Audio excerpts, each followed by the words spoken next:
All right, call it wishful thinking if you want, but I think that I keep seeing glimmers of hope within status. And if you're not familiar with what a statist is, it's an adult who has his childish hopes pinned on a political parasite in Washington's District of Criminals, despite a long history of what those political parasites actually do to you.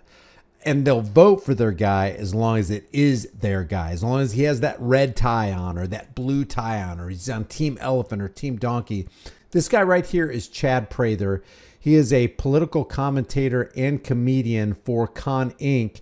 And he seems to be experiencing what I would call a come to Jesus moment that he continues to suppress. In this clip from today's show, he expresses his grave disappointment in the foot dragging of the GOP-dominated Congress as it pertains to not putting Trump's executive orders into law. Check this out. Let's get one thing straight now that you're here and listening to me. All joking aside, this Congress is failing us. If you're Republican, you're GOP, you're conservative, this Congress, this razor-thin margin Republican GOP Congress, they're failing us. And not because they're stopping bad ideas. No, that would at least mean they're doing something. They're failing us because they're not doing anything. They won't lift a finger to pass these executive orders. So what he's saying is not only is the GOP-dominated Congress, not only are they not stopping bad things, but they aren't promoting what he calls good things, i.e. Trump's executive orders. Is it a shock to anybody that Congress isn't working for the American people?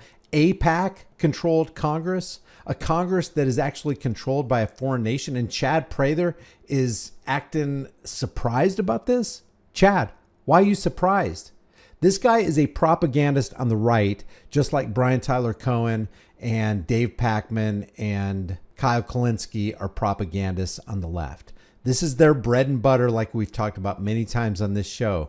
They're going to promote the statist government, the government that wants to control you, that wants to rob you, that wants to rule you. And he's acting shocked that Congress isn't doing what I want them to do. That are actually trying to push this country in the right direction. Trump's doing a great job. We got a president who for once is signing some good orders. They're defending the border. They're reining in bureaucratic overreach. They're protecting women and children and parental rights. They're restoring some law and order. But guess what? Guess what, folks?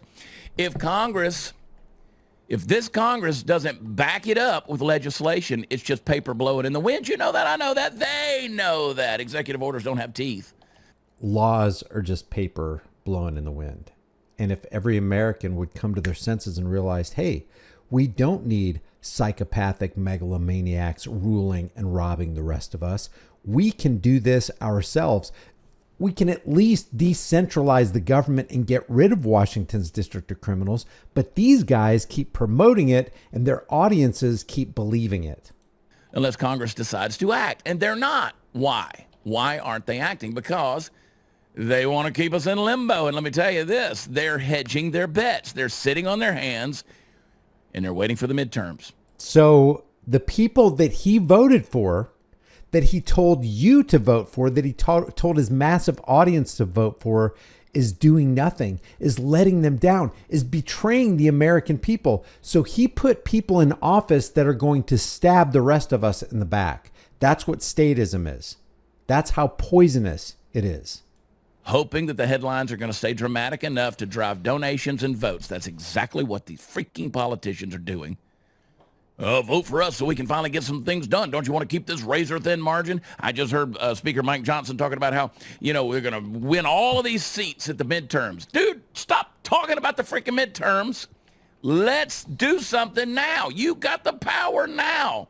You've had the power. I got the power. They have the power because you, Chad, voted them into power. You knew they were psychopathic. You knew they were parasitic, that they're going to live off the rest of us. You knew that they were abject liars. You know that Congress is controlled by Israel, and you still wanted us to vote for them anyway. Now you're complaining because they're not getting done what you want done. What about, Democrats say the same things. And yet over and over and over, they continue to tell you this is the most important election of our lifetime.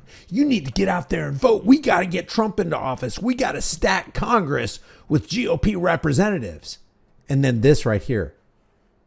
He knows Congress is stabbing him in the back. So he's one of the ones that are responsible for putting the parasites in those seats so they can stab us in the back, so they can have the power. You got to use it, Mike. Mike. Is this thing on? You got to use the power, Mike Johnson. It's not governing. It's a bunch of preening peacocks that are looking for their next soundbite for social media or Fox News. Political theater. Political theater. So Chad Prather is admitting that he engaged in political theater, but wait, he still engages in political theater. He still wants to sit in the back seat and beg mommy and daddy, please take us to the places that we want to go. Please take us to the theme park. No, we're going to the grocery store. Please. Mommy and daddy, government aren't doing what I wanted them to do. I put them in those seats right there and they're not doing my bidding. Huh. Imagine that. A politician lied to you and they weren't even good at lying to you. Imagine if we got a politician up there that actually said all the right things. Actually created a situation where there were believable lies, actually read from the teleprompter. We are going to make sure that we support guns. We're going to support Americans. We're going to support your right to be secure in your person's houses, papers, and effects. There's not going to be any more no-knock raids. There's not going to be any more income tax. There's not going to be any more IRS. We're going to institute a sound money system. Imagine if they said all the right things. And even if they said all the right things, when they take the ring of power, when they sit in that presidential seat on Pennsylvania Avenue, they're going to do the exact opposite. Trump wasn't even believable, and you still fell for it. Imagine if somebody comes along who's actually believable. And like Voltaire said, those who can make you believe absurdities can make you commit atrocities. So here's Chad Prather complaining that the psychopaths he put in those seats, that he put in power, is acting psychopathic. But we're not the audience anymore. We are the ones paying for the tickets and ultimately the fallout. So if Congress actually believed... What if you stopped paying for the tickets? Then there wouldn't be any fallout because we wouldn't be pretending that all these people have power to rule us and rob us. But Chad Prather continues to propagate this nonsense. And what they say, and the things especially they say in support on cable news, if they actually cared about securing our future, they'd get off their sidelines and codify these executive actions into law. Not tomorrow, not after the next fundraiser, not next week, today. Don't campaign on what you're going to do after the midterms. Today, Mike Johnson. But instead, they're treating the Constitution like a prop and their constituents like a nuisance. They're treating the Constitution like a prop. It's political theater. You're not doing what we put you in office to do. He's complaining about this when all of history told you, Chad, you're going to vote for this person and they're going to lie to you. They're going to create laws that are going to make you less free and take more of your money. And then Chad continues to participate in the system that was designed to be corrupt, that was designed to betray the American people, that was designed to transfer wealth and power from the American people to the political parasites in Washington's district criminals that are run by AIPAC, that are run by Israel and foreign countries and foreign corporations. And here's Chad with this show where he's making a whole bunch of money with a whole bunch of sponsors telling you he's not happy about what the GOP's doing. When you should have expected that's what the GOP's going to do. That's what the Democrat Party's going to do. That's what the DNC is all about. That's what the RNC is all about. These are corporate structures, corporate entities owned by corporate oligarchs who have the political puppets by the neck. I want to be a freaking burr in your saddle. I want to be that pea under your mattress, Princess Mike Johnson. Who's acting like the princess, Chad? You're acting like a princess biatch, sitting there complaining about a problem that you created. So here's your wake-up call, Capitol Hill. Do your freaking job. The American people are watching.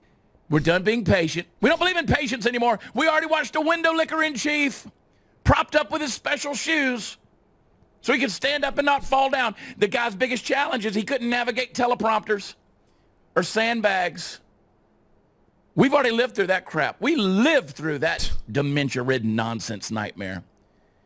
Let's get something done, folks. Common sense is back. This is so meaningless. Oh, common sense is back, but the common sense GOP isn't doing anything but sitting on their hands, not following through with Trump's executive orders, not codifying them into law. I'm so upset. This is political theater, but common sense is back. They're acting like the political puppets they are, but common sense is back. They're stabbing us in the back and trashing the Constitution, but common sense is back. Nothing of what he's saying is making any sense. He's pretending to be a tiger with no teeth and no claws. He's powerless, he's impotent, and he gave away his power through his vote. He voted for lying psychopaths. He gave those psychopaths power. The psychopaths took their seat, and now the psychopaths are acting like lying psychopaths, and he's complaining about it. But we got to codify it into law. Welcome to the show, folks. Let's dig in. How many of you agree with me? Float those American flags in the chat. And if you don't agree with me, float them anyway. Woo! That's how low IQ, that's how low quality we're talking about here. This is how debased these people have gotten. They see the problems, and they're not willing to admit that they're the reason that there is a problem. They're the reason the national debt keeps rising. They're the reason the US dollar keeps losing its value. They're the reason your time and laboring energies have become more and more worthless on the economic scale because of people like this who keep voting in known psychopaths that they know, historically speaking, are going to do the very things that they're doing, that they are going to continue the cycle of insanity. Common sense is back. No, insanity has never left. Insanity is still here. We're going to keep on doing the same things, expecting a different result. We never learned from history, so we're doomed to repeat it. That's Chad Prather. That's Con Inc. That's the Democrats. That's the Republicans. That's the progressives. They continue to do the same things over and over and calling for you to do the same things over and over. And maybe it's time that we step off of the hamster wheel of insanity. Leave your thoughts about this for the world and the global thought police in the comment section below. If you want this channel to grow, like this video, share this video. It's absolutely free. Subscribe to the channel. Hit the bell notification icon. If you want to support further, the links are in the description below. But if you want the insanity to stop, then you've got to stop believing and supporting and voting for the insanity. I'll see you in the next one.